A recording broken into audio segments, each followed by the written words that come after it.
Bonjour à tous, je vous retrouve aujourd'hui pour une nouvelle vidéo. Aujourd'hui, je vais vous présenter un roman que j'ai eu la chance de pouvoir lire et découvrir grâce aux éditions Librinova. Je vous parle de L'Atelier des souvenirs d'Anne Hidou-Tivey. Alors je sais, je suis plus du genre à lire de la fantaisie en général, mais là en fait le résumé avait vraiment tout pour me plaire, pour m'accrocher, et c'est pour ça que j'ai accepté de recevoir ce roman-là. Nous avons ici affaire à Alice, une jeune femme surdiplômée qui ne trouve pas de travail depuis bien trop longtemps.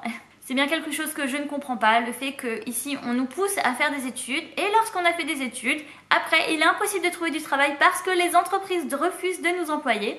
C'est un concept que je ne comprends pas, mais bon, c'est un autre débat qui n'est pas pour cette vidéo. Comme je vous le disais, elle végète au chômage depuis maintenant 3 ans, elle est totalement en dépression parce que forcément... le travail ça va pas, la vie amoureuse ça va pas. Un jour elle réussit quand même à avoir une chouette idée, celle d'animer des ateliers d'écriture. Elle va donc un petit peu proposer ses services par-ci par-là et elle va retenir l'attention de 2 maisons de retraite qui vont accepter de la prendre à l'essai pour 6 mois. Le roman commence donc directement sur les récits de différents protagonistes. Donc nous avons Suzanne, Georges, Pierre et j'en passe. Je n'ai pas pu retenir tous les prénoms.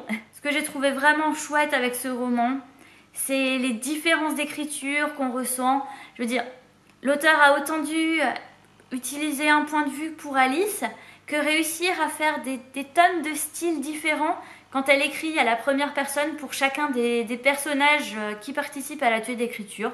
Ça, c'est vraiment quelque chose que j'ai trouvé super sympa. C'est que on avait vraiment l'impression que c'était des personnes différentes qui écrivaient à chaque fois. Chacun avait vraiment son style, ses mots, sa façon de parler, enfin d'écrire. Mais ça, c'est quelque chose que j'ai vraiment beaucoup apprécié. J'ai également beaucoup aimé suivre l'histoire d'Alice, donc en apprendre un petit peu plus sur elle. Et surtout, suivre les histoires qu'il se passe dans les 2 maisons de retraite. Parce qu'il y a 2 maisons de retraite et chaque groupe se met une idée en tête et forcément ça va donner des péripéties, ça va donner des événements vraiment très drôles. Il va également y avoir des émotions un petit peu plus tristes parce que forcément c'est du contemporain, on a de tout. Enfin quoique j'ai pas vraiment vécu la peur. Bon, il y a certains moments où j'étais aussi contente parce que j'avais un petit peu deviné des trucs et ça me fait plaisir parce que généralement je suis bon public, je ne vois rien venir donc j'aime bien quand je comprends certaines choses un peu plus vite que d'habitude. Comme je vous disais, il y a vraiment beaucoup d'émotions dans ce roman et je l'ai d'ailleurs trouvé très touchant. C'était un très bon roman pour me remettre de ma panne de lecture parce qu'il faut dire que voilà, j'avais une grosse panne de lecture depuis un mois et franchement ça a coulé tout seul, j'avais toujours envie d'en savoir plus. Bon, j'ai été un petit peu déstabilisée au début du roman par le fait qu'on commence en fait directement avec les écritures. Quand j'ai vu en fait carte topographique et ensuite différents non-lieux, j'étais là, qu'est-ce qui se passe? Alors qu'en fait, non, c'est simplement qu'elle a pris une photocopie de carte topographique pour son premier exercice en disant aux personnes que bah voilà, elle devait prendre des noms de lieux et les rajouter dans l'histoire et forcément ça a donné des histoires vraiment super sympas. Comme je vous disais, il y avait vraiment voilà, c'est vraiment les souvenirs des personnes, c'était génial, autant des souvenirs d'enfance que des souvenirs de guerre. La poésie aussi, moi je m'y connais pas du tout mais c'était très joli hein. Mais après voilà, je suis pas forcément la plus douée pour parler de ça. Le seul point négatif de ma lecture, c'est que j'en aurais voulu plus. Quand je vous dis j'en aurais voulu plus, c'est autant pour la fin qui se finit de façon quand même assez waouh.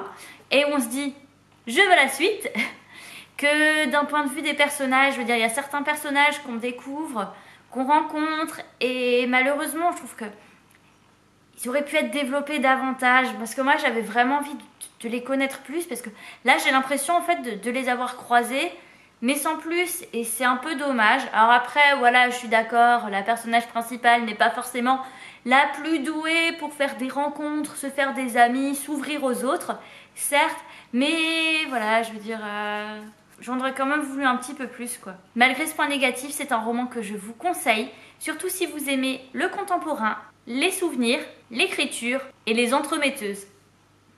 Et voilà, c'est tout pour cette vidéo. J'espère qu'elle vous aura plu. N'hésitez pas à me dire en commentaire si vous avez déjà lu ce roman, ce que vous en avez pensé. Au contraire, s'il vous tente ou si justement vous avez d'autres romans un petit peu dans le même style à me conseiller. Dans tous les cas, je vous retrouve très bientôt pour une prochaine vidéo. Et en attendant cela, je vous souhaite de passer une très bonne semaine, d'avoir d'excellentes lectures. Et je vous dis à bientôt. Bye!